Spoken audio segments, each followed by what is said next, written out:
بسم اللہ الرحمن الرحیم الحمد للہ الذی حمدہ الحامدون والصلاة والسلام على من تبعه الأنبياء والمرسلون وآله الطيبون الطاهرون وأصحابه المقربون المخلصون وأولياؤه المؤمنون المتقون العارفون أما بعد فأعوذ بالله من الشيطان الرجيم بسم الله الرحمن الرحيم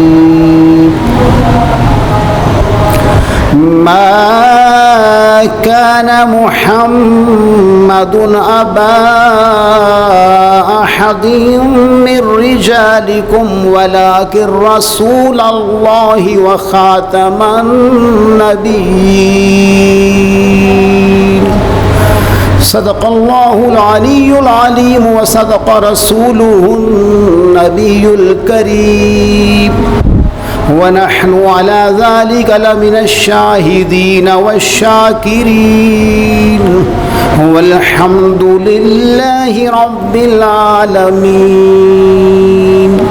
مولاي صل وسلم دائما ابدا على حبيبك خير الخلق كلهم. حمد و صلات کے بعد اللہ قدوس کا لاکھ شکر ہے کہ اس نے آج پھر ہمیں جامع مسجد سلطانیہ میں حاضر ہو کر جمعۃ المبارک کی ادائیگی کی توفیق عطا فرمائی. سامعین محترم، کل چونکہ 7 ستمبر کا دن گزرا ہے اور یہ ایک بڑا امت مسلمہ کے لیے کامیابی کا دن تھا. اسی موقع کے حوالہ سے ہم نے آج کی گفتگو کا عنوان بھی ختم نبوت رکھا ہے. اللہ قدوس کی دی ہوئی توفیق اور اس کی مدد سے قرآن و سنت کے انوار و تجلیات کے حصول کے لیے اور ان کے فیضان کے لیے ہم آج اس عقیدے کی ترجمانی کریں گے. رب قدوس نے اپنی لاریب کتاب قرآن مجید میں ارشاد فرمایا ما کان محمد ابا احد من رجالکم ولکن رسول اللہ وخاتم النبیین. نہیں ہے جناب محمد علیہ السلام تم میں سے کسی کے باپ، یعنی تم مردوں میں سے، اور وہ تو خاتم النبیین ہیں، سب انبیاء علیہم السلام کے بعد جلوہ گری فرمانے والے ہیں. سامعین محترم، یہ عقیدہ نبی مکرم علیہ السلام کے دور مبارک سے اہل باطل کا، ظالموں کا، دشمنوں کا نشانہ رہا، کیونکہ یہ ایک ایسا حصار ہے، یہ ایک ایسا بند ہے، یہ ایک ایسا دروازہ ہے کہ اگر اس دروازے میں لچک پیدا ہو جائے، اس معاملہ میں بندہ مومن نرمی کا مظاہرہ کر دے، تو اس کی ساری کی ساری جو عمارت ہے عقیدے کی، وہ ایک لمحے کے اندر نیست اور نابود ہو کے رہ جاتی ہے، اگرچہ اس کے تصور میں اور اس کے گمان میں اس کے پاس جو کچھ بھی ہو. لیکن عقیدہ ختم نبوت کے بغیر جو کچھ بھی وہ اپنے دامن میں رکھتا ہے سارے کا سارا بیکار ہے. بخاری شریف کے اندر نبی مکرم علیہ السلام کا فرمان عالی شان موجود ہے، وہ میں پڑھ رہا ہوں. حدیث کا نمبر ہے 3555. ان ابی ہریرہ رضی اللہ تعالی عنہ ان رسول اللہ صلی اللہ علیہ وآلہ وسلم قال. جناب ابو ہریرہ کہتے ہیں نبی مکرم علیہ السلام نے فرمایا. حدیث کے الفاظ بڑے دل کے کانوں کو کھول کر سننے کے لائق ہیں، اور یقیناً ہر حدیث جو ہے وہ اس وجہ سے کہ فرمان رسول علیہ السلام ہے، اس کو اہل ایمان جب سماعت کرتے ہیں تو مؤدب ہو جاتے ہیں، باادب ہو جاتے ہیں، اور کوشش کرتے ہیں کہ اللہ قدوس اس کے مفاہیم اور مطالب کو ہمارے قلوب اور اذہان پر ہمیشہ ہمیشہ کے لیے نقش فرما دے. تو میرے آقا فرماتے ہیں انما مثلی ومثل الانبیاء من قبلی، فرمایا میری مثال اور مجھ سے پہلے انبیاء علیہم السلام کے مثال ایسے ہے۔ اب یہ عقیدہ اتنا اہم ہے، حالانکہ بہت ساری احادیث جس کا ہم کسی موقع پر ذکر کریں گے اور ابھی ذکر بھی آئے گا، کہ جس میں مختصر الفاظ کے اندر یہ بات سمجھا دی کہ میں آخری نبی ہوں، لیکن اس حدیث مبارکہ کے اندر اس کی اہمیت کو ایک ایسی مثال دے کر سمجھایا گیا کہ بالکل جو مسلمان، یعنی جسے ہم عرف عام میں عام کہتے ہیں، سادہ کہتے ہیں، کم پڑھا ہوا کہتے ہیں، وہ بھی اگر اس حدیث مبارکہ کے مفہوم کو سمجھے تو وہ بھی اس کو سمجھنے کے بعد ہمیشہ اس کا پہرے دار بن جائے گا۔ مثلی و مثل انبیاء من قبلی، فرمایا میری مثال اور مجھ سے پہلے انبیاء علیہم السلام کی مثال ایسے ہے، اور تشبیہ ایسی دی، انداز ایسا اپنایا، چونکہ بات انبیاء علیہم السلام کی ہو رہی ہے۔ اور مجھے کہنے کی اجازت دیجیے کہ قرآن مجید میں رب قدوس نے اس عقیدے کا ذکر فرمایا، اور احادیث کے اندر نبی مکرم علیہ السلام نے اس عقیدہ کا اظہار فرمایا، تو ہر مسلمان جب اس عقیدہ کا اظہار اور پرچار کرتا ہے تو اس کے ذہن میں یہ بات موجود ہونی چاہیے کہ یہ اس عقیدے کی ترجمانی کرنا میرے رب کریم کی بھی سنت ہے اور میرے کریم نبی کی سنت ہے صلی اللہ علیہ وآلہ وسلم۔ تو فرمایا کمثل رجل بنا بیتا فاحسنہ واجملہ، فرمایا مثال ایسے ہے کہ جیسے کوئی بندہ ایسا مکان بنائے فاحسنہ واجملہ، کہ بڑا ہی احسن ہو اور بڑا ہی اجمل ہو، اس میں تفضیل، یعنی انتہائی خوبصورتی کا معیار جو ہمارے ذہن میں آ سکتا ہے اس سے بھی اعلیٰ قسم کا مکان ہو۔ اب سمجھانا عقیدہ ختم نبوت ہے، تو مثال دے کر فرمایا کہ ایک آدمی انتہائی خوبصورت، جسے ہمارے عرف میں حسین و جمیل کہا جاتا ہے، مکان کو بنائے، الا موضع لبنۃ من زاویہ، اس میں ایک اینٹ کسی کونے پہ لگانی چھوڑ دے۔ اب لازمی بات ہے کہ جب مکان بنایا جائے، اس کی چار دیواری کی جائے، اس کی بنیادیں رکھی جائیں، عمارت کو تیار کیا جائے، لیکن کونے کے اندر ایک اینٹ نہ لگائی جائے، تو آپ سمجھ رہے ہیں کہ اس عمارت کو کامل نہیں کہا جائے گا، مکمل نہیں کہا جائے گا۔ تو نبی مکرم علیہ السلام فرماتے ہیں فجعل الناس یطوفون بہ ویعجبون لہ، فرمایا لوگ آتے ہیں اس کو دیکھتے ہیں، اب ایک تصور ہے سمجھانے کے لیے، اور اس پر تعجب کرتے ہیں۔ ہونا تو یہ چاہیے تھا کہ جب دیکھا ہے ماشاءاللہ کہا جاتا، لیکن جب اس خلا کو دیکھا تو تعجب ہوا کہ عمارت جو ہے یہ بڑی شاندار ہے، بڑی اعلیٰ اور عرفہ ہے، بڑی بے مثال ہے، لیکن یہ جو خلا ہے اس پر تعجب ہو رہا ہے کہ جگہ خالی کیوں ہے۔ یقولون هل وضعت هذه اللبنہ، فرمایا وہ کہتے ہیں کہ اس جگہ پر اینٹ کیوں نہیں لگائی گئی، اس جگہ پر خلا کیوں باقی رکھا گیا۔ فانا اللابد وانا خاتم النبیین، نبی علیہ السلام فرماتے ہیں وہ اینٹ جو اس عمارت کے اندر خلا ہے وہ میں ہوں، کیونکہ میں خاتم النبیین ہوں۔ اب ہر ذی شعور اور ذی عقل جو ہے وہ اس بات کو سمجھتا ہے کہ ایسی عمارت جس کے اندر فقط ایک اینٹ کا خلا باقی تھا، باقی انبیاء علیہم السلام کے اجسام مقدسہ سے، اجسام منورہ سے وہ مکمل ہو چکی تھی۔ اب جب نبی مکرم علیہ السلام کے وجود مسعود اور نور مجسم سراپا کے طفیل رب کریم نے اس کو کامل فرما دیا، اب کو بڑا ہی لعین ہوگا جو اس کے بارے میں کوئی گمان کرے گا، بڑا ہی بدبخت ہوگا جو یہ سوچے گا کہ معاذ اللہ شاید اس میں کوئی گنجائش باقی ہے۔ تو آپ نے یہ مثال دے کر پوری کائنات کو بتایا کہ انبیاء علیہم السلام کی جو جماعت ہے رب کریم نے مجھے سب سے پہلے تشکیل فرمایا، سب سے پہلے تخلیق فرمایا، سب سے پہلے اپنے نور مبارک سے ظاہر فرما کر سب سے آخر پر بیچ کر ہمیشہ ہمیشہ کے لیے نبوت ہو، رسالت ہو، اس کے دروازہ کو بند کر دیا۔ اور سامنے مکرم صحابہ کی قربانیاں اس عقیدہ کے حوالے سے بے شمار ہیں۔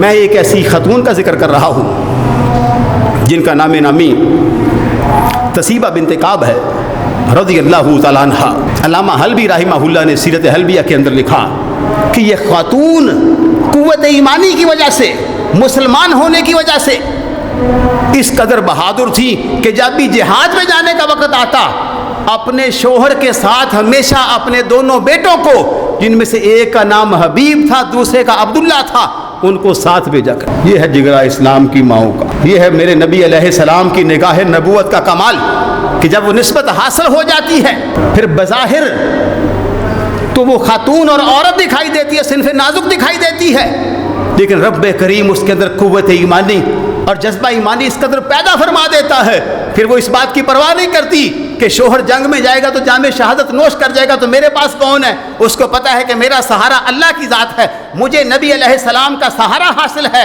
ہاں اس سے بڑھ کر اور سعادت کیا حاصل ہو سکتی ہے کہ میرے شوہر نبی مکرم علیہ السلام کی ناموس پر، ختم نبوت پر پہرا دیتے ہوئے، میرے شہزادگان جو ہیں نبی مکرم علیہ السلام کی ناموس اور شان ختم نبوت پر پہرا دیتے ہوئے اگر رب کی بارگاہ میں قربان ہو جائیں تو اس سے بڑھ کر میرے لیے سعادت کیا ہو سکتی؟ تو اس دور کا ایک لعین اعظم مسیلمہ کذاب، جس نے جھوٹا نبوت کا دعویٰ کیا، عنوان چونکہ یہ نہیں ہے لیکن وہ کتنا ظالم تھا، وہ کتنا بدبخت تھا، اس نے اس صحابیہ رضی اللہ عنہ کے ایک بیٹے پر جب ظلم ڈھائے، صرف اس لیے وہ میں عرض کر رہا ہوں، تو کیسے کیسے ظلموں کے انتہا کی، ظالم نے جبر کی انتہا کی اور شہزادے نے صبر کی انتہا کر۔ جب حبیب کو اس نے اپنے حصار میں لیا تو ایک بات کہی، کیونکہ وہ جھوٹا نبوت کا دعوے دار تھا معاذ اللہ، کہنے لگا اتشہد ان محمد رسول اللہ، کیا تو اس بات کی گواہی دیتا ہے کہ جناب محمد مصطفیٰ صلی اللہ علیہ وآلہ وسلم اللہ کے رسول ہیں؟ فیقول نعم، وہ اس ظالم کے، جابر کے، بدبخت و لعین کے آگے بے دھڑک یہ کہتا کہ ہاں میں اس بات کی گواہی دیتا ہوں کہ اگر اس وقت میں قیامت تک کسی کی رسالت و نبوت قائم ہے تو فقط محمد عربی علیہ السلام کی قائم ہے۔ اور جب اس کے ان کا اقرار سننے کے بعد پھر اپنے بارے میں اقرار کرواتا تو کہتا اتشہد انی رسول اللہ، کیا تو اس بات کا اقرار کرتا ہے کہ میں بھی اللہ کا رسول ہوں معاذ اللہ؟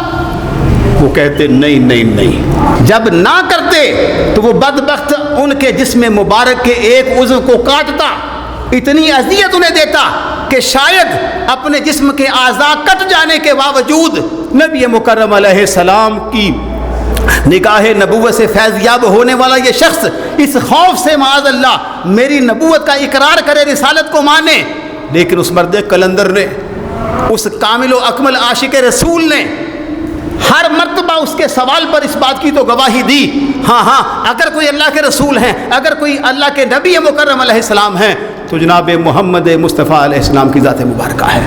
اور جب اس لعین کی باری آتی، ہر مرتبہ آپ نہ کرتے، بالآخر جسم کے کئی حصے کاٹے گئے، کبھی کسی عضو کو، کبھی کسی عضو کو، کبھی کسی عضو کو اور حصے کو کاٹا، الغرض کاٹ کاٹ کر شہید کر دیا۔ اس مرد کلندر نے جام شہادت کو تو نوش کر لیا لیکن میرے نبی کی رسالت و نبوت کا انکار کرنا گوارا نہیں کیا۔ عرض کرنے کا مطلب یہ ہے، آج چند ٹکوں کی خاطر، چند ریالوں اور چند امریکی ڈالر کی خاطر لوگ اپنا ایمان بیچ دیتے ہیں۔ او خدا کا خوف کرو اے بندو، جس نے تمہیں وجود دیا ہے، جس نے تمہیں بینائی دی ہے، جس نے تمہیں روح و بدن کا مجسمہ بنا کر صلاحیات عطا فرمائی ہے، اگر تم اس کے حکم کو نہیں مانو گے تو اس جہان میں بھی برباد ہو جاؤ گے، اس جہان میں بھی برباد ہو جاؤ گے۔ آج امت مسلمہ کے ہر فرد کو، علماء کو، فقہاء کو، صوفیاء کو اور عوام اہل حق کو اس بات کے لیے تیار اور آمادہ رہنا چاہیے کہ ہم نبی مکرم علیہ السلام کے وفادار ہیں۔ اور جناب اقبال نے کیا خوب کہا کہ محمد سے وفا تو نے تو ہم تیرے ہیں، جواب شکر کہ محمد سے وفا تو نے تو ہم تیرے ہیں، یہ جہاں چیز ہے کیا لوح و قلم تیرے، کہ اگر لوح و قلم کی ملکیت اور تصرف چاہتا ہے تو رب قدوس کا ایک ہی منشا ہے کہ اس کے محبوب علیہ السلام سے وفا کرتے۔ اور سامعین مکرم، فتاوی رویہ شریف کے اندر ریلی کے قائدہ رحمہ اللہ نے جو اس حوالہ سے مختلف کتابوں سے منتخب فرمائی ہیں عبارات، ان کو بھی میں عرض کر کے وضاحت کرنا چاہتا ہوں کہ اس عقیدے کی اہمیت اگرچہ بندہ مومن کے دل میں موجود ہے، مزید اجاگر ہو جائے کہ پھسلنے کے ساتھ کیا کیا نقصانات ہو سکتے ہیں۔ آپ نے ایک فقہی کتاب الاشباع والنظائر کے حوالہ سے لکھا بڑی توجہ سے، فرمایا اذا لم یعرف الرجل، جب کوئی بندہ، جب کوئی شخص یہ نہ جانے، یہ نہ پہچانے، یہ نہ مانے کیا ان محمدن صلی اللہ علیہ وآلہ وسلم آخر الانبیاء، جب کوئی شخص، پہلے کہا اذا لم یعرف الرجل، بندہ، ابھی صاحب ایمان کی بات نہیں، توجہ، کہ مسلمان کب ہوگا، مومن کب ہوگا، ورنہ بندہ تو ہے نا. کیونکہ عام انسان تو انسان ہو سکتا ہے، عام انسان مسلمان نہیں ہو سکتا. مسلمان کو اللہ کے فضل و کرم سے ہوتا ہے. تو الفاظ کیا ہیں؟ اذا لم یعرف الرجل، جب کوئی بندہ اس بات کو پہچانے کیا، ان محمد علیہ الصلوۃ والسلام آخر الانبیاء، کہ نبی مکرم علیہ السلام کی ذات مبارکہ کو رب قدوس نے سب سے اول بنا کر سب سے آخر مبعوث فرمایا ہے، فلیس بمسلم، فرماتے ہیں تب تک مسلمان ہوتا ہی نہیں. مسلمان ہونے کی بنیادی شرط یہ ہے کہ عقیدہ ختم نبوت کا شعور آ جائے، آگہی آ جائے، آشنائی آ جائے. لِأَنَّهُ مِنَ الضَّرُورِيَاتِ، فرماتے ہیں اس لیے کہ یہ ضروریات دین میں سے، اگر اس کا انکار کرو گے تو کام خراب ہو جائے گا. اور اس کے بعد آپ نے شفا شریف میں سے امام قاضی ایاز مالکی رحمہ اللہ کی شفا شریف سے کچھ اقتباس فرمایا، چند جملے لکھے. ابتدا کذالک یکفر، فرماتے ہیں ایسے ہی کفر ہو جاتا ہے جیسے اوپر ہوا. کیا؟ من ادعا نبوت احد ما نبینا علیہ الصلوۃ والسلام او بعدہ، اگر کوئی یہ گمان کرے کہ نبی مکرم علیہ السلام کے بعد یا آپ کے دور مبارک کے اندر کوئی نبی ہو سکتا ہے، کوئی نبوت کا دعویٰ کر سکتا ہے، اس بات کو تسلیم کرے، فرمایا فوراً کافر ہو جاتا ہے. اسلام اپنی نورانیت سے، اپنی روحانیت سے، اپنے اسلام اور ایمان کے دائرے سے اسے فی الفور باہر نکال دیتا ہے. اور اس کے بعد امام غزالی رحمۃ اللہ علیہ جو 5ویں صدی کے مجدد تسلیم کیے گئے، جن کی معروف کتاب میں احیاء العلوم ہے، دیگر کتاب میں، اقبال کہتا ہے فلسفہ رہ گیا تلقین غزالی نہ رہی، رہ گئی رسم ازاں روح بلالی نہ رہی. فلسفہ رہ گیا تلقین غزالی نہ رہی، رہ گئی رسم ازاں روح بلالی نہ رہی. وہ فلاسفہ والوں کو جھنجھوڑا جو اللہ کی معرفت سے، عشق مصطفیٰ سے محروم ہے، فرمایا اس فلسفے کا فائدہ کیا ہے. اور مؤذن کو بھی کہا رہ گئی رسم ازاں روح بلالی نہ رہی. اے مؤذن یہ دیکھ منصب کس کا ہے، یہ دیکھ ٹھکانہ کس کا ہے، کبھی اپنے روح بلالی کو پیدا کر، عشق مصطفیٰ کو پیدا کر، پھر کلمات اذان جب تو کہے گا پھر اس کی فضا کچھ اور ہوگی، تیرے باطن کی دنیا کچھ اور ہوگی. تو اس کے بعد آپ امام غزالی کا لکھتے ہیں کہ ان الامۃ فہمت من هذه اللفظ انه افہم آدم نبی بعدہ آبادا و آدم رسول بعدہ آبادا. فرمایا یہ ہماری امت جو ہے اس نے لفظ خاتم النبیین جو اللہ قدوس نے قرآن میں فرمایا ہے اسے یہی سمجھا ہے کہ نبی مکرم علیہ السلام کے بعد نہ تو کوئی نبی آ سکتا ہے نہ کوئی رسول آ سکتا ہے. یہ جو مرزائی ہے نا لانتی، یہ نئے بندوں کو گمراہ کر کے کہتے ہیں جی حضور کے بعد ہاں نبی تو کوئی نہیں ہے، تو رسول تو آ سکتا ہے. تو ہمارا عقیدہ اور ایمان کیا ہے؟ نبی مکرم علیہ السلام کے بعد نہ کسی نبی کا امکان ہے نہ کسی رسول کا امکان ہے. اور آپ کو یہ ہم نے بتایا ہوا ہے کہ ہر نبی تو ہوتا ہے پر ہر نبی رسول نہیں ہوتا. رسول صرف 313 ہے، تو خالی رسول تو آ ہی نہیں سکتا، کیونکہ رسالت بغیر نبوت کے پائی نہیں جاتی. اللہ قدوس نے جمیع انبیاء علیہم السلام جن کی تعداد کم و بیش 1,24,000 ہے، ان میں سے 313 کو رسالت دی. تو رسالت اکیلی نہیں پائی جائے گی، رسول اسے بنایا جائے گا جو وقت کا نبی بھی ہوگا. تو اگر یہ مسئلہ سمجھ میں آ جائے کہ رسالت اسے ملتی ہے جسے نبوت دی جاتی ہے، تو پھر تو لفظ نبی بھی سمجھنے کے لیے کافی ہے. تو آپ نے فرمایا لا یمنع الحکم بتکفیرہ لأنہ مکذب لہذا النص. ایسا بندہ جو نبی مکرم علیہ السلام کے بعد کسی کی رسالت کا، کسی کی نبوت کا امکان رکھتا ہے، اس کے کفر کے فتویٰ میں کوئی چیز روکنے والی نہیں ہے. کسی کو منع نہیں کیا جائے گا کہ تم اس پر کفر کا حکم کیوں لگا رہے ہو. اور اسی طرح بہت سارے اس میں حوالہ جات موجود ہیں، اور حدیثیں 2 میں اور پیش کر رہا ہوں جن میں نبی مکرم علیہ السلام کے علم غیب کی بڑی واضح شان نمایاں ہو گئی. مثال کے طور پر ابھی ایک لمحہ کے بعد کیا ہو جائے گا کسی کو کیا پتہ. جیسے مثال کے تو سیلاب آیا، بڑے بڑے حکمران انگشت بدندہ رہ گئے کہ یہ کیا ہوا، کیونکہ علم غیب یا تو اللہ تعالیٰ کو ہے یا اس کی رحمت سے نبی مکرم علیہ السلام کو ہے. تو اب یہ حدیث پیش کر رہا ہوں، اس کے کئی حوالہ جات ہیں، مسلم شریف ہے، دیگر کتابیں، بہر الفتاوی رضیہ میں لکھا ہوا ہے انہ سیکون فی امتی کذابون 30 کلہم یزعم انہ نبی وانا خاتم النبیین لا نبی بعدی. فرمایا بے شک میری امت دعوت میں یا میری امت کے زمانہ میں نبی پاک 30 کذاب ہوں گے. پہلے خبر عطا فرمائی کہ ایسے حالات پیدا ہوں گے، ایسا وقت آئے گا کہ 30 لوگ ہوں گے، وہ دعویٰ کیا کریں گے؟ فرمایا انہو سیکون فی امتی کذابون ثلاثون کلہم یزعم انہ نبی، سارے کے سارے بدبخت نبوت کا جھوٹا دعویٰ کریں. یہ ہے علم دین کی برکت، یہ ہے علماء حق کی صحبت کی برکت، کو پتہ چلتا ہے کہ ہوتا کیا ہے. ساتھ میں وانا خاتم النبیین لا نبی بعدی، ہاں یاد رہے کہ میں خاتم النبیین والمرسلین ہوں، میرے بعد نبی ہو ہی نہیں سکتا. جتنے بھی آئیں گے جھوٹے، اور ایک دوسری حدیث پاک سے مزید اپنے اس عنوان کو مستحکم کرتے ہوئے عرض کر رہا ہوں. اس کا حوالہ بھی المعجم الکبیر طبرانی کی اور دیگر کتابوں میں. بہرحال الفاظ کو سماعت کیجئے. نبی مکرم علیہ السلام فرماتے ہیں یکون فی امتی کذابون ودجالون 27 منہم 4 نسوۃ وانی خاتم النبیین لا نبی بعدی. فرمایا میری امت میں 27 دجال کذاب ہوں گے، ابھی آئے گا ٹائم. دجال ہوں گے، کذاب ہوں گے. بتائیے یہ کتنی بڑی علم غیب کی خبر.